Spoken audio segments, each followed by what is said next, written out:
ఇప్పటికే తెలుగుదేశం పార్టీకి జరుగుతున్న డ్యామేజ్లు సరిపోవు అనుకుంటే జూనియర్ ఎన్టీఆర్తో పెట్టుకోవడం, జూనియర్ ఎన్టీఆర్ ఫోటోలు ప్రదర్శించారనో, జూనియర్ ఎన్టీఆర్ ఫ్లెక్సీలు కడుతున్నారనో, టీడీపీ కార్యకర్తలే జూనియర్ ఎన్టీఆర్ అభిమానుల మీద దాడులు చేయడం. జూనియర్ ఎన్టీఆర్ అభిమానులు టీడీపీ కార్యకర్తలు కాకుండా పోతారా? టీడీపీ కార్యకర్తల్లో జూనియర్ ఎన్టీఆర్ అభిమానులు ఉండరా?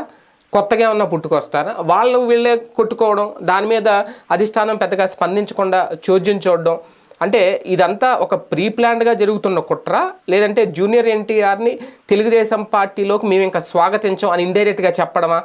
అక్కడ అటువంటి వివాదాలు జరిగినప్పుడు కంట్రోల్ చేయాలి. అది చెయ్యకపోవడమే. ఒకప్పుడు చంద్రబాబు నాయుడు గారు కుప్పం టూర్లోనే జూనియర్ ఎన్టీఆర్ జిందాబాద్ అని చెప్పి అక్కడ కేకలు వేసినప్పుడు, నినాదాలు చేసినప్పుడు ఆయనే సైలెంట్ అయ్యారు, ఏం మాట్లాడలేదు. అలాగని చెప్పి జూనియర్ ఎన్టీఆర్ని ఆహ్వానిస్తారంటే ఖచ్చితంగా ఆహ్వానించడం చాలా స్పష్టంగా అర్థమవుతుంది. ఇంకా అలాంటప్పుడు జూనియర్ ఎన్టీఆర్ పేరుతో రాజకీయాలు ఎందుకు?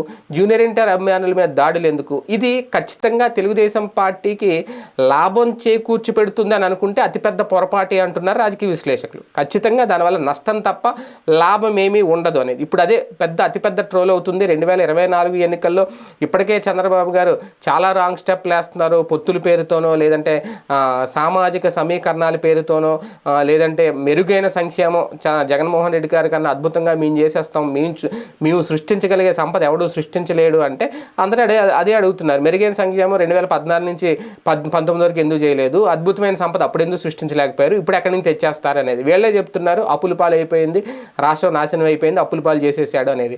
మరి నిజంగా ఇంత అప్పుల పాలు అయిపోతే ముందు అప్పులే తీర్చుకుంటారా, సంపదే సృష్టిస్తారా, రాష్ట్రాన్నే బాగు చేస్తారా?